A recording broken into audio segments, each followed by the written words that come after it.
ಸುಮಾರು ವರ್ಷಗಳಿಂದ ಹೋರಾಟ ಮಾಡುವಂತಹ ಮನಸ್ಸುಗಳನ್ನು ಒಟ್ಟುಗೂಡಿಸಿಕೊಂಡು ರೈತಪರ, ಕನ್ನಡಪರ, ದೀನದಲಿತರ ಪರವಾಗಿ ಹೋರಾಟಗಳನ್ನು ಮಾಡುತ್ತಾ ಬಂದಿರುವ ಸರಳ ಸಜ್ಜನಿಕೆಯ ಹೋರಾಟಗಾರ, ರತ್ನಭಾರತ ರೈತ ಸಮಾಜ ಸಂಘಟನೆಯ ರಾಜ್ಯಾಧ್ಯಕ್ಷರಾದ ಲಕ್ಷ್ಮಣ್ ಎಲ್ ರವರಿಗೆ ಇದೇ ದಿನಾಂಕ 20/2/2025 ಜನ್ಮದಿನದ ಸಂಭ್ರಮ. ಈ ದಿನವನ್ನು ಅರ್ಥಪೂರ್ಣವಾಗಿ ಆಚರಿಸುವ ಉದ್ದೇಶದಿಂದ ಕೇರ್ಪುರದ ಹೂವಿನ ಮಾರುಕಟ್ಟೆಯ ಹೂವಿನ ವ್ಯಾಪಾರಿಗಳೊಂದಿಗೆ ಕೇಕ್ ಕತ್ತರಿಸಿ ಸಿಹಿ ಹಂಚುವುದರ ಮೂಲಕ ಆಚರಿಸಿಕೊಂಡರು. ಇದೇ ಸಂದರ್ಭದಲ್ಲಿ ಹೂವಿನ ವ್ಯಾಪಾರಿಗಳು ಪಟಾಕಿ ಸಿಡಿಸಿ ಬೃಹತ್ ಹೂವಿನ ಹಾರವನ್ನು ಹಾಕಿ ಲಕ್ಷ್ಮಣ್ ರವರಿಗೆ ಶುಭ ಹಾರೈಸಿದರು. ಅನ್ನದಾನದ ವ್ಯವಸ್ಥೆಯನ್ನು ಸಹ ಈ ಸಂದರ್ಭದಲ್ಲಿ ಮಾಡಲಾಗಿತ್ತು. ಹೂವಿನ ವ್ಯಾಪಾರಿಗಳ ಪ್ರೀತಿ ವಿಶ್ವಾಸಕ್ಕೆ ಲಕ್ಷ್ಮಣ್ ರವರು ಮನಸೋತಿದ್ದಂತೂ ಸುಳ್ಳಲ್ಲ.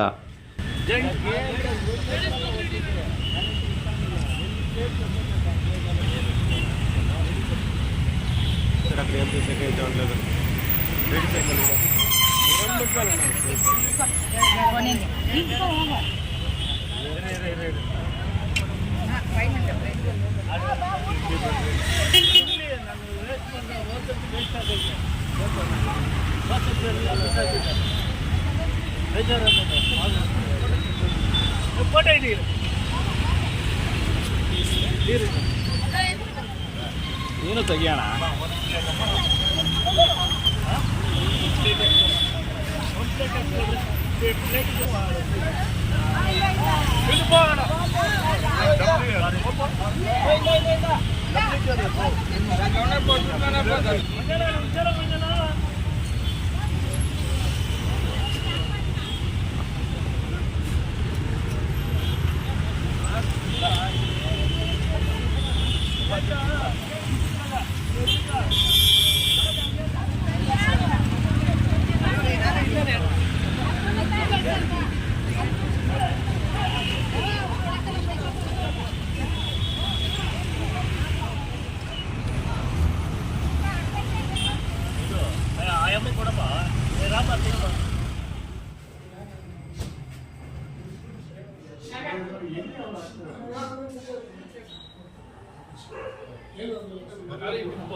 पुष्पवान् प्रजावान् प्रजवान् भवति यावत् पूजा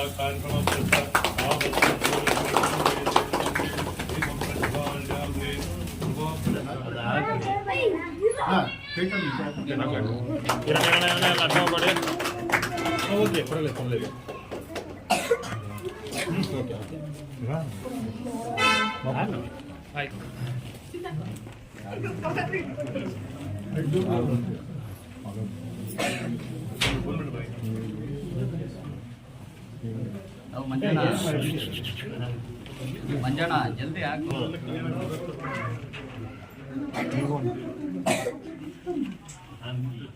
ಸಂಜೆ ಕೇರ್ಪುರದಲ್ಲಿರುವ ತಮ್ಮ ಸ್ವಗೃಹದಲ್ಲಿ ಕುಟುಂಬದವರು, ರತ್ನಭಾರತ ರೈತ ಸಮಾಜದ ಪದಾಧಿಕಾರಿಗಳು, ಸ್ನೇಹಿತರು, ಅಭಿಮಾನಿಗಳಿಗಾಗಿ ಜನ್ಮದಿನದ ಸರಳ ಕಾರ್ಯಕ್ರಮವನ್ನು ರಾಜ್ಯಾಧ್ಯಕ್ಷರಾದ ಲಕ್ಷ್ಮಣ್ ರವರು ಆಯೋಜಿಸಿದ್ದರು. ರಾಜ್ಯದ ಮೂಲೆ ಮೂಲೆಯಿಂದಲೂ ಸಂಘಟನೆಯ ಕಾರ್ಯಕರ್ತರು ಆಗಮಿಸಿ ಹೂಗುಚ್ಛ, ಬೃಹತ್ ಹೂವಿನ ಹಾರಗಳನ್ನು ಹಾಕಿ ಶುಭ ಹಾರೈಸಿದರು.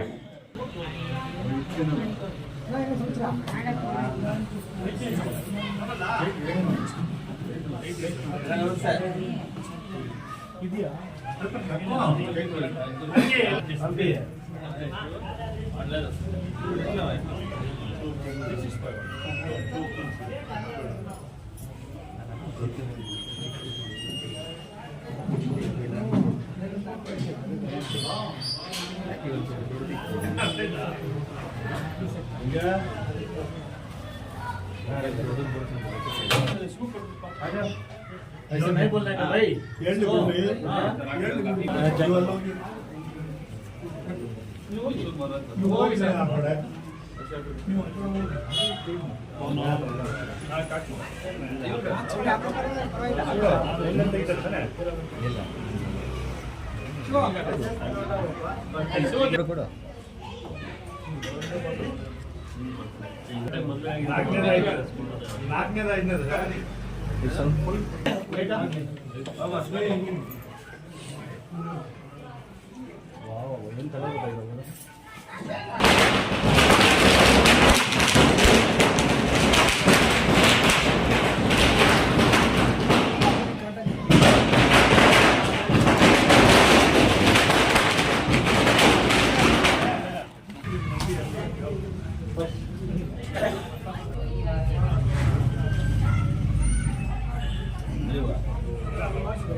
ಆಯ್ತು ಆಯ್ತು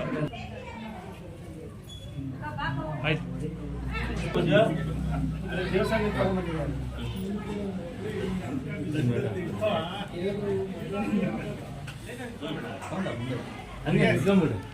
ಬನ್ನಿ ಬನ್ನಿ ಸುಧಾ ಇಲ್ಲಿ ಕೊಂಚ ಮುಂದಪ್ಪ ಬಂದ್ಬಿಡಿ ನಂದೇ ರಂಜಿ ಸುಧಾ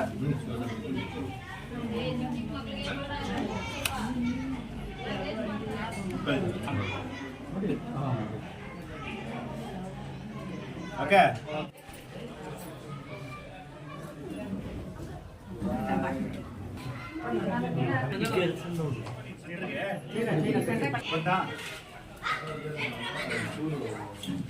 ಇಲ್ಲಿ ಸರ್ ಈ ಫೋಟೋ ಬಂತ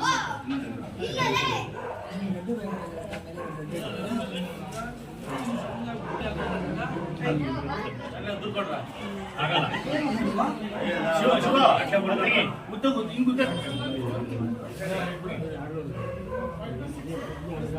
ಆಯ್ತಾ ಆಯ್ತಾ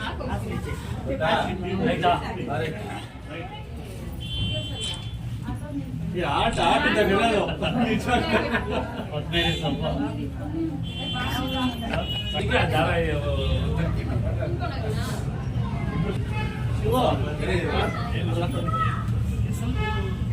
ಸ್ವಲ್ಪ ಬನ್ನಿ ಸರ್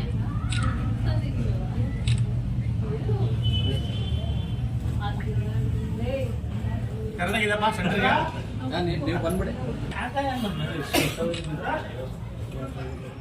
ಓಕೆ ಇರಿ ಇರಿ ಇರಿ ಒಂದು ನಿಮಿಷ ಇರಿ ನೋಡಿ ಮೇಡಮ್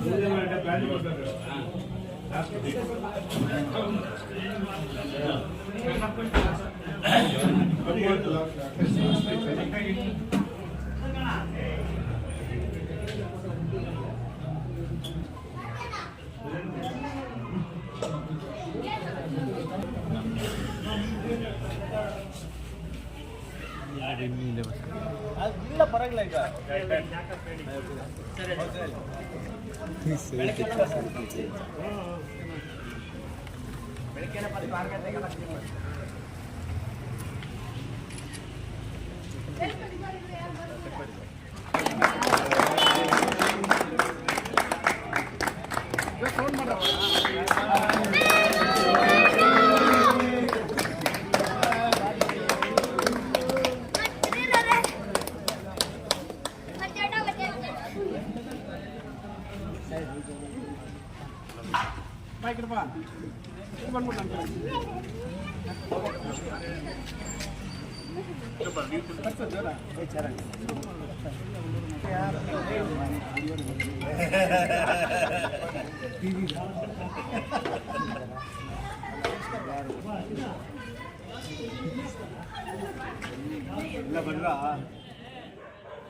ಜನ್ಮದಿನದ ಈ ಶುಭ ಸಂದರ್ಭದಲ್ಲಿ ಪ್ರತಿ ವರ್ಷದಂತೆ ಈ ವರ್ಷವೂ ಸಹ ಲಕ್ಷ್ಮಣರವರು ಸಾರ್ವಜನಿಕರಿಗೆ ಜಾಗೃತಿ ಮೂಡಿಸುವ ಕಾರ್ಯಕ್ಕೆ ಚಾಲನೆ ನೀಡಿದರು.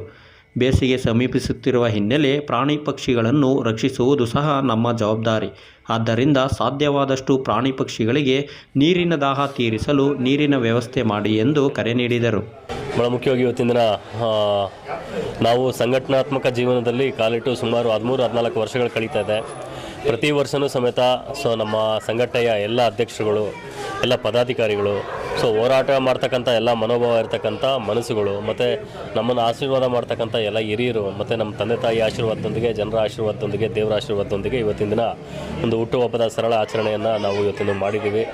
ಹಾಗೆ ಇವತ್ತಿನ ದಿನ ಒಬ್ಬ ಹೋರಾಟಗಾರರನ್ನು ಯಾವ ರೀತಿ ಗುರುತಿಸಬೇಕು ಈ ಸಮಾಜ ಅಂತಕ್ಕಂಥದ್ದು ನಾವು ಇವತ್ತಿನ ದಿನ ಬೆಳಗ್ಗೆ ಹೂವು ಮಾರ್ಕೆಟಲ್ಲಿ ಅವರೆಲ್ಲ ಒಂದು ಪ್ರೀತಿ ವಿಶ್ವಾಸದಿಂದ ಇವತ್ತಿನ ದಿನ ಬೆಳಗ್ಗೆ ಒಂದು ಸುಮಾರು 300 ಜನಕ್ಕೆ ಇವತ್ತಿನ ದಿನ ಬೆಳಗ್ಗಿನ ಉಪಹಾರನ ಅವರೇ ಅರೇಂಜ್ ಮಾಡಿದರು. ಮತ್ತು ಅವರು ಪ್ರೀತಿ ವಿಶ್ವಾಸಕ್ಕೆ ನಾವು ಯಾವತ್ತೂ ಬೆಲೆನೇ ಕಟ್ಟೋಕ್ಕಾಗೋದಿಲ್ಲ. ನಾವು ಸಮಾಜದಲ್ಲಿ ಒಂದು ಹೋರಾಟದ ಮುಖಾಂತರ ಅವ್ರಿಗೆ ನ್ಯಾಯ ಕೊಡಿಸ್ತಕ್ಕಂಥ ಕೆಲಸ ಮಾಡಿದ್ರು. ಅದನ್ನು ಅವ್ರು ಯಾವತ್ತೂ ಮನಸ್ಸಿನಲ್ಲಿ ಚಿರಋಣಿಯಾಗಿ ಇಟ್ಕೊಂಡು ಇವತ್ತಿನ ದಿನ ಸಾಕಷ್ಟು ಜನಕ್ಕೆ ಇವತ್ತಿನ ದಿನ ರೈತಾಪಿ ಕುಟುಂಬಗಳು ಬೆಳಗಿನ ದಿನ 300 ಜನ ಇವತ್ತಿನ ದಿನ ಬೆಳಗ್ಗೆ ಊಟ ಮಾಡಿದ್ರು ಅಂದರೆ ಅದು ಅನ್ನದ ಋಣ ಯಾರ ಕೈಲೂ ತೀರ್ಸೋಕ್ಕಾಗಲ್ಲ. ಹಾಗಾಗಿ ನಾನು ಭಾಳ ಮುಖ್ಯವಾಗಿ ಇವತ್ತಿನ ದಿನ ನಮ್ಮ ರೈತರಿಗೆ ಮತ್ತು ರೈತರ ಮಕ್ಕಳಿಗೆ, ಹೂವು ವ್ಯಾಪಾರಸ್ಥರಿಗೆ ಸದಾ ಚಿರಋಣಿಯಾಗಿರ್ತೀನಿ ಅಂತಕ್ಕಂಥ ಮಾತನ್ನ ಹೇಳ್ತಾ, ಅದೇ ರೀತಿಯಲ್ಲಿ ಇವತ್ತಿನ ದಿನ ನಮ್ಮ ಬೆಂಗಳೂರು ನಗರ ಜಿಲ್ಲಾಧ್ಯಕ್ಷರಾಗಿರ್ತಕ್ಕಂಥ ನಮ್ಮ ನಾಗರಾಜ್ ಅವರು ಇರ್ಬೋದು, ಕಾರ್ಮಿಕ ಘಟಕದ ಅಧ್ಯಕ್ಷರಾಗಿರ್ತಕ್ಕಂಥ ಸೈಯದ್ ಗೌಸ್ ಅವರು ಇರ್ಬೋದು, ಮಹದೇವಪುರ ತಾಲೂಕು ಅಧ್ಯಕ್ಷರಾಗಿರ್ತಕ್ಕಂಥ ನಮ್ಮ SME ಮಂಜು ಅವರು ಇರ್ಬೋದು, ಉಪಾಧ್ಯಕ್ಷರಾಗಿರ್ತಕ್ಕಂಥ ನಮ್ಮ ರಾಘವೇಂದ್ರ ಅವರು ಇರ್ಬೋದು, ಪ್ರತಿಯೊಬ್ಬರೂ ಸಮೇತ ಇನ್ನೂ ಹಲವು ನಮ್ಮ ಕೋಲಾರ ಜಿಲ್ಲಾಧ್ಯಕ್ಷರು ನಂದೀಶ್ ಗೌಡರು ಇರ್ಬೋದು, ಆಮೇಲೆ ನಮ್ಮ ಸುಧಾಕರ್ ಇರ್ಬೋದು, ಹಸಿರು ಸೇನೆ ರಾಜ್ಯಾಧ್ಯಕ್ಷರಾಗಿರ್ತಕ್ಕಂಥ ನಮ್ಮ ನಾರಾಯಣಗೌಡಣ್ಣ ಇವತ್ತಿನ ದಿನ ಖುದ್ದಾಗಿ ವಿಜಯಪುರದಿಂದ ಬಂದು ಇವತ್ತಿನ ದಿನ ಒಂದು ಅವರೂ ಶುಭ ಹಾರೈಸಿ ಹೋಗಿದ್ದಾರೆ. ನಾನು ಎಲ್ಲರಿಗೂ ಸಮೇತ ಯಾರ್ಯಾರು ಇವತ್ತಿನ ದಿನ ನಮ್ಮ ಒಂದು ಬರ್ತ್ಡೇಗೆ ವಿಶಸ್ ಮಾಡಿದ್ದೀರಾ ಅವ್ರಿಗೆಲ್ಲರಿಗೂ ಸಮೇತ ತಮ್ಮ ಹೆಸರಿಗೂ ಸಮೇತ ನಾನು ಧನ್ಯವಾದಗಳನ್ನ ತಿಳಿಸ್ಲಿಕ್ಕೆ ಇಷ್ಟಪಡ್ತೀನಿ. ಅದೇ ರೀತಿಯಲ್ಲಿ ಬೆಳಗ್ಗೆ ಇವತ್ತಿನ ದಿನ ನಾವು ಅನ್ನದಾನ ಮಾಡಿದ್ವಿ. ಆಮೇಲೆ ಇವತ್ತಿನ ದಿನ ಗಿಡ ನೆಡ್ತಕ್ಕಂಥ ಒಂದು ಕಾರ್ಯಕ್ರಮವನ್ನು ನಾವು ಮಾಡಿದ್ದೀವಿ. ಹಾಗೆ ಇವತ್ತಿನ ದಿನ ಇಲ್ಲೂ ಅನ್ನದಾನ ಇಟ್ಕೊಂಡಿದ್ದೀವಿ. ಆಮೇಲೆ ಭಾಳ ಮುಖ್ಯವಾಗಿ ನಾನು ಈ ಸಂದರ್ಭದಲ್ಲಿ ಏನು ಹೇಳಲಿಕ್ಕೆ ಇಷ್ಟಪಡ್ತೀನಿ, ನಮ್ಮ ಒಂದು ಇದಿದೆ, ಏನು ಕಾನ್ಸೆಪ್ಟ್ ಇದೆ, ಅದು ಭಾಳ ಮುಖ್ಯವಾಗಿ ಇವತ್ತಿನ ದಿನ ಈ ಒಂದು ಇದನ್ನು ಏನು ಮಾಡ್ತಿದ್ದೀವಿ ಅಂದರೆ ಒಂದು ಅರಿವು ಮೂಡಿಸ್ತಕ್ಕಂಥ ಒಂದು ಕೆಲಸ ಮಾಡಬೇಕು ಅಂತಕ್ಕಂಥ ಒಂದು ಉದ್ದೇಶದಲ್ಲಿ ಇವತ್ತಿನ ದಿನ ಬೇಸಿಗೆ ಈಗಾಗಲೇ ಸ್ಟಾರ್ಟ್ ಆಗಿದೆ. ಕುಡಿಯೋ ನೀರಿನ ಅಭಾವ ನಮ್ಮ ಬೆಂಗಳೂರು ಸುತ್ತಮುತ್ತ ಭಾಗಗಳಲ್ಲಿ ಮತ್ತು ಹೊರಗಡೆ ಎಲ್ಲ ವ್ಯವಸಾಯಕ್ಕೂ ಸಮೇತ ಸಾಕಷ್ಟು ನೀರಿನ ಅಭಾವ ಕಂಡು ಬರ್ತಾ ಇದೆ. ನಾನು ಈ ಭಾಗದ ಜನತೆಯಲ್ಲಿ ಎಲ್ಲರಿಗೂ ಮನವಿ ಮಾಡ್ಕೊಳ್ತಾ ಇದ್ದೀನಿ, ಪಕ್ಷಿಗಳು ಇವತ್ತಿನ ಪ್ರಾಣಿ ಪಕ್ಷಿಗಳು ಇವತ್ತಿನ ದಿನ ಅಳಿವಿನ ಅಂಚಿನಲ್ಲಿದೆ. ಅದರೆಲ್ಲನೂ ಉಳಿಸ್ತಕ್ಕಂಥ ಕೆಲಸ ನಾವು ಮಾಡಬೇಕು. ಇಲ್ಲಾಂದರೆ ಏನಾಗುತ್ತೆ ಅಂದರೆ ಮುಂಬರೋ ದಿನಗಳಲ್ಲಿ ನಮ್ಮ ಮಕ್ಕಳಿಗೆ ನಾವು ಬರೀ ಚಾರ್ಟ್ಗಳಲ್ಲಿ ಅಥವಾ ಗೋಡೆಗಳ ಮೇಲೆ ಮಾತ್ರ ಪಕ್ಷಿಗಳನ್ನ ತೋರಿಸಲಿಕ್ಕೆ ಸೀಮಿತ ಆಗಿಬಿಡುತ್ತೆ. ನಾನು ನನ್ನ ಬರ್ತ್ಡೇ ಮುಖಾಂತರವಾಗಿ ಇವತ್ತಿನ ದಿನ ಎಲ್ಲರ ಈ ಒಂದು ಇಲಾಖೆಗಳಿಗೆ ಅಥವಾ ಜನಸಾಮಾನ್ಯರಲ್ಲಿ ಪ್ರತಿಯೊಬ್ಬರಿಗೂ ಮನವಿ ಮಾಡ್ಕೊಳ್ತಾ ಇದ್ದೀನಿ, ಈ ಬೇಸ್ಗೆ ಇವತ್ತಿನ ದಿನ ಪ್ರಾಣಿ ಪಕ್ಷಿಗಳಿಗೆ ಕಂಟಕ ಆಗದ ರೀತಿಯಲ್ಲಿ ನಾವೆಲ್ಲರೂ ಸಮೇತ ಸಾಧ್ಯವಾದಷ್ಟು ನೀರನ್ನು ಉಣಿಸ್ತಕ್ಕಂಥ ಕೆಲಸ ಪ್ರಾಣಿ ಪಕ್ಷಿಗಳಿಗೆ ಮಾಡೋಣ, ಗಿಡಗಳಿಗೆ ನೀರು ಉಣಿಸ್ತಕ್ಕಂಥ ಕೆಲಸ ಮಾಡೋಣ. ಪ್ರಕೃತಿಯನ್ನು ಕಾಪಾಡ್ತಕ್ಕಂಥ ಹೊಣೆ ಇವತ್ತಿನ ದಿನ ನಮ್ಮೆಲ್ಲರ ಮೇಲೂ ಇದೆ. ಹಾಗಾಗಿ ನಮ್ಮ ಭಾಳ ಮುಖ್ಯವಾಗಿ ನಮ್ಮ ರಘುವರು ಇವತ್ತಿನ ದಿನ ಒಂದು ಪ್ರಾಣಿ ಪಕ್ಷಿಗಳನ್ನ ಬೇಸಿಗೆಯಲ್ಲಿ ನೀರು ಉಣಿಸ್ತಕ್ಕಂಥ ಕೆಲಸಕ್ಕೆ ಚಾಲನೆ ಕೊಡಿ ಸರ್ ನೀವು ದಯವಿಟ್ಟು ಅಂತ ಹೇಳಿದಾಗ ನಾವು ಇದನ್ನ ಮನಸ್ಫೂರ್ತಿಗೆ ಒಪ್ಕೊಂಡು ಇವತ್ತಿನ ಮಾಡ್ತಾಯಿದ್ವಿ. ಪ್ರತಿಯೊಬ್ಬರೂ ಸಮೇತ ಅವ್ರವ್ರ ಮಾಡಿಗಳ ಮೇಲೆ ಪಕ್ಷಿಗಳಿಗೆ ಕುಡಿಯೋದಕ್ಕೆ ನೀರನ್ನು ಮಾಡಿಸ್ಕೊಡಿ. ಹಾಗೆ ಮರ ಗಿಡಗಳ ಪಕ್ಕದಲ್ಲಿ ಇವತ್ತಿನ ದಿನ ನೀರನ್ನು ಇಡ್ತಕ್ಕಂಥ ಒಂದು ವ್ಯವಸ್ಥೆ ಮಾಡಿ. ಇದು ದೇವ್ರ ಕೆಲಸನೂ ಹೌದು, ಪ್ರಕೃತಿ ಕೆಲಸನೂ ಹೌದು. ಪ್ರಕೃತಿ ಕೆಲಸ ನೀವೆಲ್ಲರೂ ಮಾಡಿದ್ದೆ ಆದರೆ ನಾವು ಆರೋಗ್ಯವಾಗಿರ್ತೀವಿ, ನಮ್ಮ ಮಕ್ಕಳು ಆರೋಗ್ಯವಾಗಿರ್ತಾರೆ, ಪಕ್ಷಿ ಸಂತತಿಯನ್ನು ಉಳಿಸಿದಂತಹ ಮಹಾನ್ ಕೀರ್ತಿ ಇವತ್ತಿನ ದಿನ ಎಲ್ಲರಿಗೂ ಸಲ್ತದೆ ಅಂತಕ್ಕಂಥ ಮಾತನ್ನ ಹೇಳ್ತಾ, ಈ ಒಂದು ಹುಟ್ಟುಹಬ್ಬಕ್ಕೆ ವಿಶೇಷವಾಗಿ ಯಾರ್ಯಾರು ಹರಿಸಿದ್ದಾರೆ ಅವ್ರಿಗೆಲ್ಲರೂ ಸಮೇತ ನಾನು ಸದಾ ಚಿರಋಣಿಯಾಗಿರ್ತೀನಿ ಅಂತಕ್ಕಂಥ ಮಾತನ್ನ ನಾನು ಈ ಸಂದರ್ಭದಲ್ಲಿ ಹೇಳಲಿಕ್ಕೆ ಇಷ್ಟಪಡ್ತೇನೆ.